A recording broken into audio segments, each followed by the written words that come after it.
ओम साई राम। अध्याय 4 संतों का अवतार कार्य। भगवत गीता चौथा अध्याय में भगवान श्री कृष्ण कहते हैं कि जब जब धर्म की हानि और अधर्म की वृद्धि होती है तब तब मैं अवतार धारण करता हूँ। धर्म स्थापन, दुष्टों का विनाश तथा साधु जनों के परित्राण के लिए मैं युग युग में जन्म लेता हूँ। साधु और संत भगवान के प्रतिनिधि स्वरूप है। वे उपयुक्त समय पर प्रकट होकर अपनी कार्य प्रणाली द्वारा अपना अवतार कार्य पूर्ण करते हैं।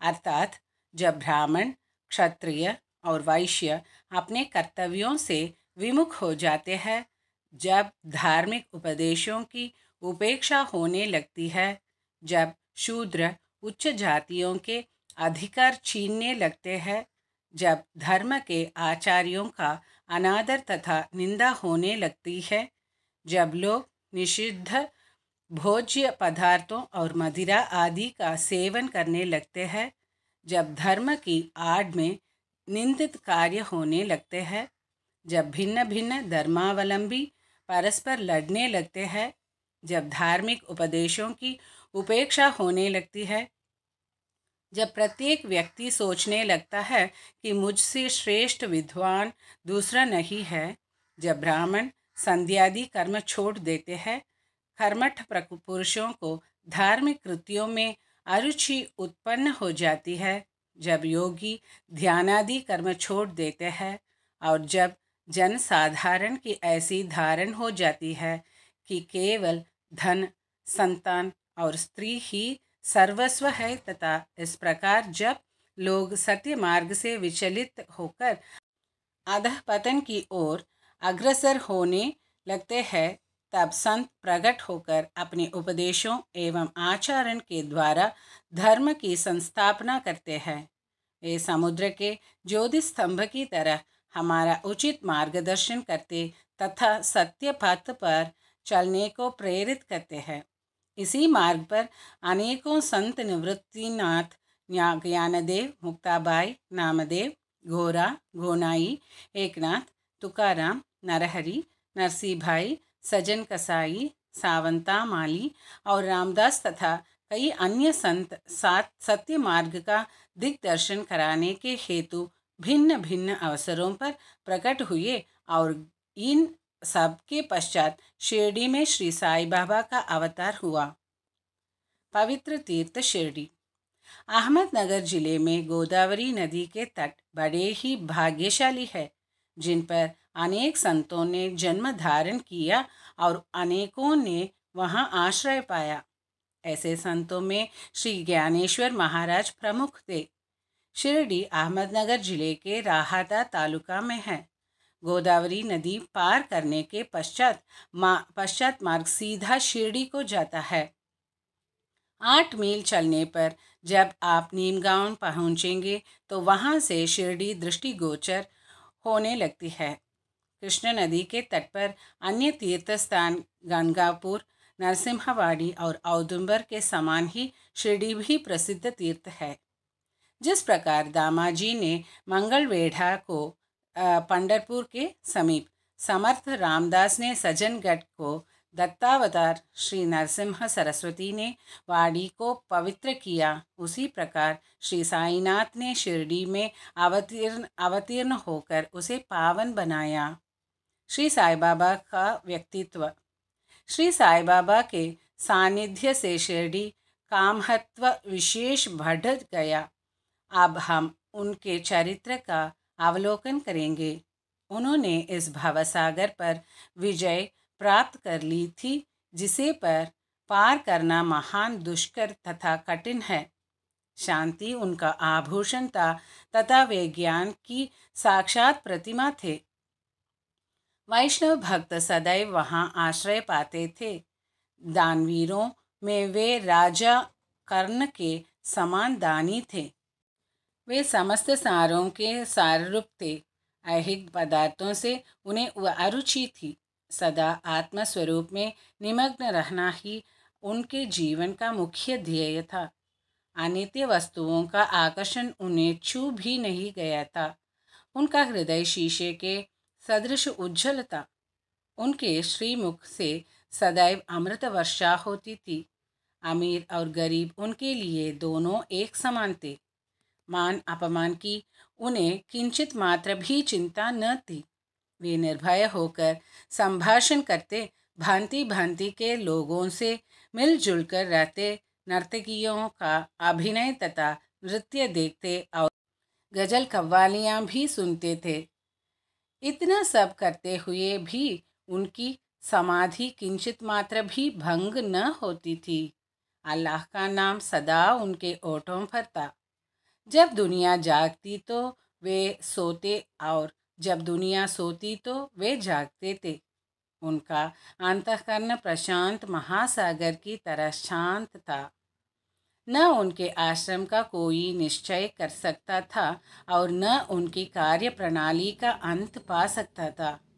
कहने के लिए तो वे एक स्थान पर निवास करते थे, परंतु विश्व के समस्त व्यवहारों व व्यापारों का उन्हें भली भांति ज्ञान था। उनके दरबार का रंग ही निराला था। वे प्रतिदिन अनेक किंवदंतियाँ कहते थे, परंतु उनकी अखंड शांति किंचित मात्र भी विचलित न होती थी। वे सदा मस्जिद की दीवार के सहारे बैठे रहते थे तथा प्रातः, मध्याह्न और सायंकाल लेंडी और चावड़ी की ओर वायु सेवन करते जाते तो भी सदा आत्मस्थित ही रहते थे। स्वतः सिद्ध होकर भी वे साधकों के समान आचरण करते थे। वे विनम्र, दयालु तथा अभिमान रहित थे। उन्होंने सबको सदा सुख पहुंचाया। ऐसे थे श्री साईं बाबा, जिनके श्री चरणों का स्पर्श कर शिरडी पावन बन गई। उसका महत्व असाधारण हो गया। जिस प्रकार ज्ञानेश्वर ने आनंदी और एकनाथ ने पैठन का उत्थान किया, वही गति श्री साईं बाबा द्वारा शिरडी को प्राप्त हुई। शिरडी के फूल, पत्ते, कंकड़ और पत्थर भी धन्य है, जिन्हें श्री साईं चरणाम्बुजों का चुंबन तथा उनकी चरण रज मस्तक पर धारण करने का सौभाग्य प्राप्त हुआ। भक्तगण को शिरडी एक दूसरा पंढरपुर, जगन्नाथपुरी, द्वारका, बनारस, महाकालेश्वर तथा गोकर्ण महाबलेश्वर बन गई। श्री साईं का दर्शन करना ही भक्तों का वेद मंत्र था, जिसके परिणाम स्वरूप आसक्ति घटती और आत्मदर्शन का पथ सुगम होता था। उनका श्री दर्शन ही योग साधन था और उनसे वार्तालाप करने से समस्त पाप नष्ट हो जाते थे। उनका पाद सेवन करना ही त्रिवेणी प्रयाग स्नान के समान था तथा चरणामृत पान करने मात्र से ही समस्त इच्छाओं की तृप्ति होती थी। उनकी आज्ञा हमारे लिए वेद सदृश थी। प्रसाद तथा उदी ग्रहण करने से चित्त की शुद्धि होती थी। वे ही हमारे राम और कृष्ण थे, जिन्होंने हमें मुक्ति प्रदान की। वे ही हमारे परब्रह्म थे। वे छंदों से परे रहते तथा कभी निराश व हताश नहीं होते थे। वे सदा आत्मस्थित चैतन्यगण तथा आनंद की मंगल मूर्ति थे। कहने को तो शिरडी उनका मुख्य केंद्र था, परंतु उनका कार्यक्षेत्र पंजाब, कलकत्ता, उत्तरी भारत, गुजरात, ढाका और कोगन में विस्तृत था। श्री साईं बाबा की कीर्ति दिन प्रतिदिन चारों ओर फैलने लगी और जगह जगह से उनके दर्शनार्थ आकर भक्त लाभ उठाने लगे। केवल दर्शन से ही मनुष्यों, चाहे वे शुद्ध अथवा अशुद्ध हृदय के हो, चित्त को परम शांति मिल जाती थी। उन्हें उसी आनंद का अनुभव होता था जैसा कि पंढरपुर में श्री विट्ठल के दर्शन से होता है। यह कोई अतिशयोक्ति नहीं है। देखिए, एक भक्त ने यही अनुभव पाया है। गौली बुआ। लगभग 95 वर्ष के वयोवृद्ध भक्त जिनका नाम गौली बुआ था, पंडरी के एक वारकरी थे। वे 8 मास पंढरपुर तथा 4 मास गंगा तट पर निवास करते थे। सामान ढोने के लिए वे एक गधे को अपने पास रखते और एक शिष्य भी सदैव उनके साथ रहता था। वे प्रतिवर्ष वारी लेकर पंढरपुर जाते और लौटते समय श्री बाबा के दर्शनार्थ शिरडी आते थे। बाबा पर उनका अगाध प्रेम था। वे बाबा की ओर एकटक निहारते और कह उठते थे कि ये तो श्री पंढरीनाथ, श्री विट्ठल के अवतार है, जो अनाथनाथ, दीन दयालु और दीनों के नाथ है। गौली महाराज श्री विठोबा के परम भक्त थे। उन्होंने अनेक बार पंढरी की यात्रा की तथा प्रत्यक्ष अनुभव किया कि श्री साई बाबा सचमुच में ही पंढरीनाथ है। विट्ठल स्वयं प्रकट हुए। श्री साई बाबा की ईश्वर चिंतन और भजन में विशेष अभिरुचि थी। वे सदैव अल्लाह मालिक पुकारते तथा भक्तों से कीर्तन सप्ताह करवाते थे। इसे नाम सप्ताह भी कहते हैं। एक बार उन्होंने दासगणों को कीर्तन सप्ताह करने की आज्ञा दी। दासगणों ने बाबा से कहा कि आपकी आज्ञा मुझे शिरोधार्य है, परंतु इस बात का आश्वासन मिलना चाहिए कि सप्ताह के अंत में विट्ठल अवश्य प्रकट होंगे। बाबा ने अपना हृदय स्पर्श करते हुए कहा कि विट्ठल अवश्य प्रकट होंगे, परंतु साथ ही भक्तों में श्रद्धा व तीव्र उत्सुकता का होना भी अनिवार्य है। ठाकुरनाथ की डंगपुरी, विट्ठल की पंढरी, रणछोड़ की द्वारका यही तो है। किसी को दूर जाने की आवश्यकता नहीं है। क्या विट्ठल कहीं बाहर से आएंगे? वे तो यही विराजमान है। जब भक्तों में प्रेम और भक्ति का स्रोत प्रवाहित होगा तो विट्ठल स्वयं ही यहाँ प्रकट हो जाएंगे। सप्ताह समाप्त होने के बाद विट्ठल भगवान इस प्रकार प्रकट हुए।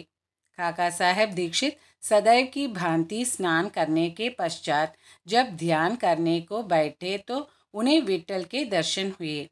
दोपहर के समय जब वे बाबा के दर्शनार्थ मस्जिद पहुँचे तो बाबा ने उनसे पूछा, क्यों विट्ठल पाटिल आए थे ना? क्या तुम्हें उनके दर्शन हुए? वे बहुत चंचल हैं, उनको दृढ़ता से पकड़ लो। यदि थोड़ी भी असावधानी की तो वे बचकर निकल जाएंगे।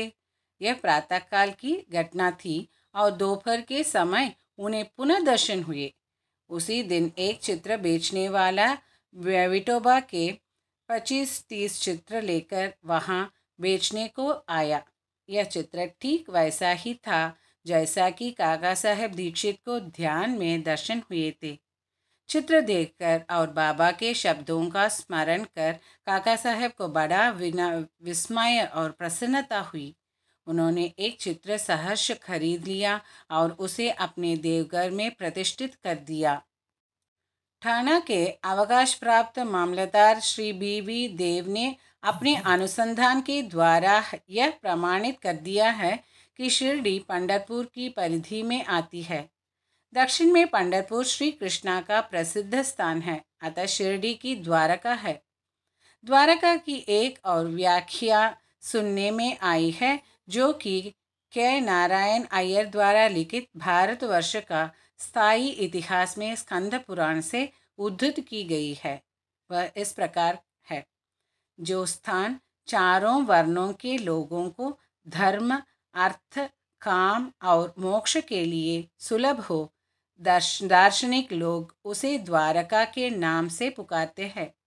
शिरडी में बाबा की मस्जिद केवल चारों वर्णों के लिए ही नहीं, अपितु दलित, अस्पृश्य और भागोजी, शिंदिये जैसे कोढ़ी आदि सबके लिए खुली थी।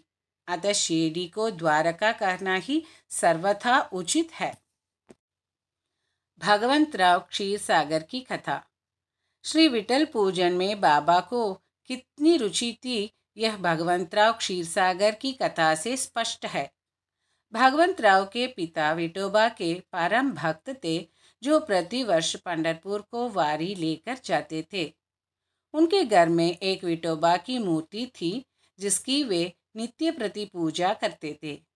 उनकी मृत्यु के पश्चात उनके पुत्र भगवंतराव ने वारी, पूजन, श्राद्ध इत्यादि समस्त कर्म करना छोड़ दिया।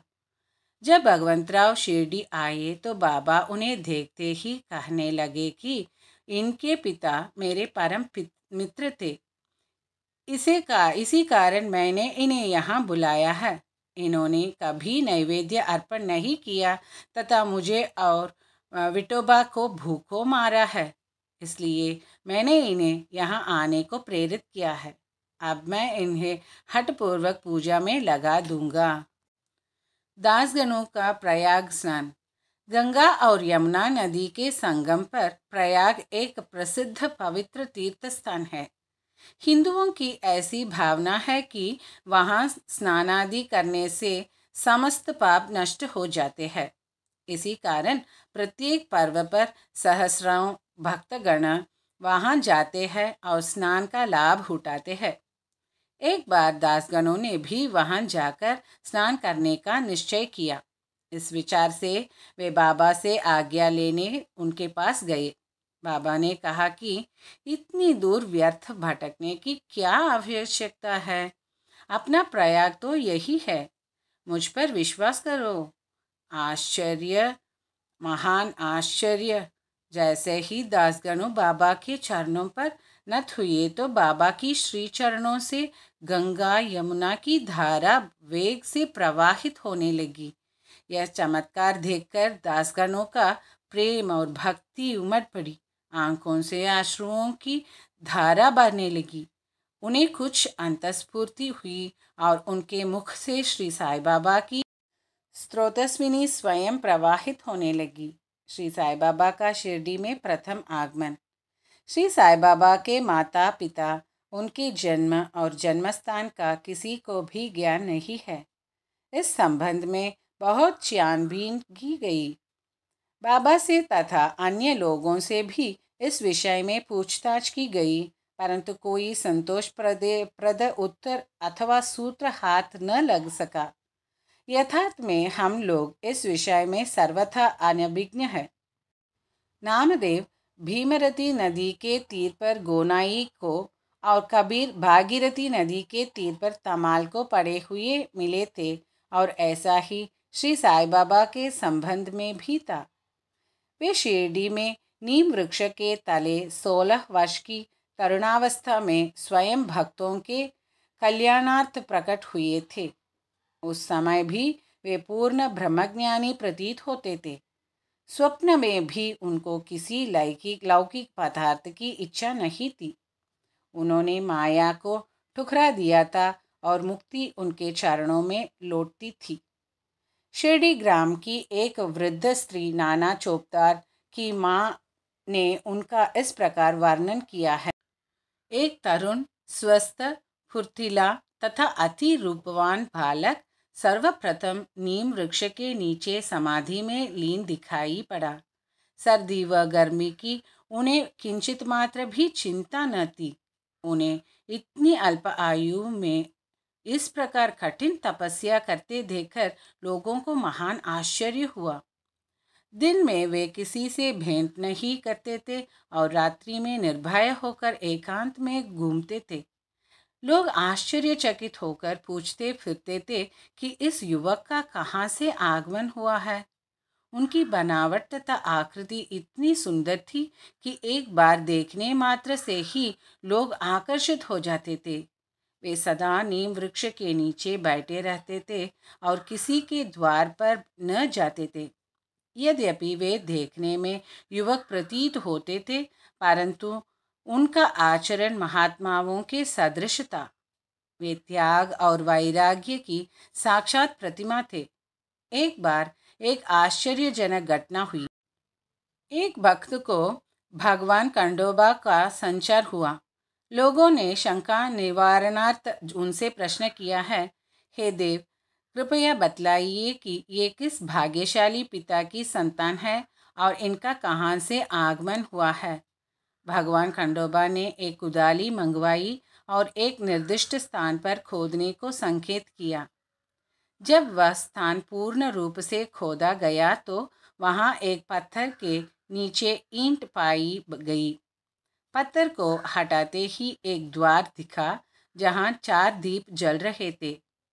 उन दरवाज़ों का मार्ग एक गुफा में जाता था जहाँ गौमुखी आकार की इमारत, लकड़ी से तख्ते, मालाएं आदि दिखाई पड़ी। भगवान खंडोबा कहने लगे कि इस युवक ने इस स्थान पर 12 वर्ष तपस्या की है। तब लोग युवक से प्रश्न करने लगे, परंतु उसने यह कहकर बात टाल दी कि यह मेरे श्री गुरुदेव की पवित्र भूमि है तथा मेरा पूज्य स्थान है और लोगों से उस स्थान की भली भांति रक्षा करने की प्रार्थना की। तब लोगों ने उस दरवाज़ों को पूर्ववत बंद कर दिया। जिस प्रकार अश्वत्थ तथा औदंबर वृक्ष पवित्र माने जाते हैं, उसी प्रकार बाबा ने भी इस नीम वृक्ष को उतना ही पवित्र माना और प्रेम किया। महालसापति तथा शिरडी के अन्य भक्त इस स्थान को बाबा के गुरु का समाधि स्थान मानकर सदैव नमन किया करते थे। 3 वाड़े। नीम वृक्ष के आसपास की भूमि श्री हरि विनायक साठे ने मोल ली और उस स्थान पर एक विशाल भवन का निर्माण किया जिसका नाम साठेवाड़ा रखा गया। बाहर से आने वाले यात्रियों के लिए वह वाड़ा ही एकमात्र विश्राम स्थान था जहाँ सदैव भीड़ रहा करती थी। नीम वृक्ष के नीचे चारों ओर चबूतरा बांधा गया। सीढ़ियों के नीचे दक्षिण की ओर एक छोटा सा मंदिर है जहाँ भक्त लोग चबूतरे के ऊपर उत्तराभिमुख होकर बैठते हैं। ऐसा विश्वास किया जाता है कि जो भक्त गुरुवार तथा शुक्रवार की संध्या को वहाँ धूप, अगरबत्ती आदि सुगंधित पदार्थ जलाते हैं, वे ईश कृपा से सदैव सुखी होंगे। यह वाड़ा बहुत पुराना तथा जीर्ण शीर्ण स्थिति में था तथा इसके जीर्णोद्धार की नितांत आवश्यकता थी, जो संस्थान द्वारा पूर्ण कर दी गई। कुछ समय के पश्चात एक द्वितीय वाड़े का निर्माण हुआ जिसका नाम दीक्षित वाड़ा रख गया। काका साहेब दीक्षित कानूनी सलाहकार तब इंग्लैंड में थे। तब वहाँ उन्हें किसी दुर्घटना से पैर में चोट आ गई थी। उन्होंने अनेक उपचार किए परंतु पैर अच्छा न हो सका। नाना साहेब चांदोरकर ने उन्हें बाबा की कृपा प्राप्त करने का परामर्श दिया। इसलिए उन्होंने सन 1910 में बाबा के दर्शन किए। उन्होंने बाबा से पैर के बदले अपने मन की पंगुता दूर करने की प्रार्थना की। बाबा के दर्शनों से उन्हें इतना सुख प्राप्त हुआ कि उन्होंने स्थायी रूप से शिरडी में रहना स्वीकार कर लिया और इसी कारण उन्होंने अपने तथा भक्तों के हेतु एक वाड़े का निर्माण कराया। इस भवन का शिलान्यास दिनांक 9 दिसंबर 1910 को किया गया। उसी दिन अन्य 2 विशेष घटनाएं घटित हुई। एक, श्री दादा साहेब खाबरडे को घर वापस लौटने की अनुमति प्राप्त हो गई और 2, चावड़ी में रात्रि को आरती आरंभ हो गई। कुछ समय में वाड़ा संपूर्ण रूप से बन गया और रामनवमी के शुभ अवसर पर उसका यथाविधि उद्घाटन कर दिया गया। इसके बाद एक और वाड़ा मानो एक शाही भवन नागपुर के प्रसिद्ध श्रीमद भूटी ने बनवाया। इस भवन के निर्माण में बहुत धनराशि लगाई गई। उनकी समस्त निधि सार्थक हो गई क्योंकि बाबा का शरीर अब वहीं विश्रांति पा रहा है और फिलहाल वह समाधि मंदिर के नाम में विख्यात है। इस मंदिर के स्थान पर पहले एक बगीचा था जिसमें बाबा स्वयं पौधों को सींचते और उनकी देखभाल किया करते थे। जहाँ पहले एक छोटी सी कुटी भी नहीं थी, वहाँ 3-3 वार्डों का निर्माण हो गया। इन सब में साठेवाड़ा पूर्व काल में बहुत ही उपयोगी था।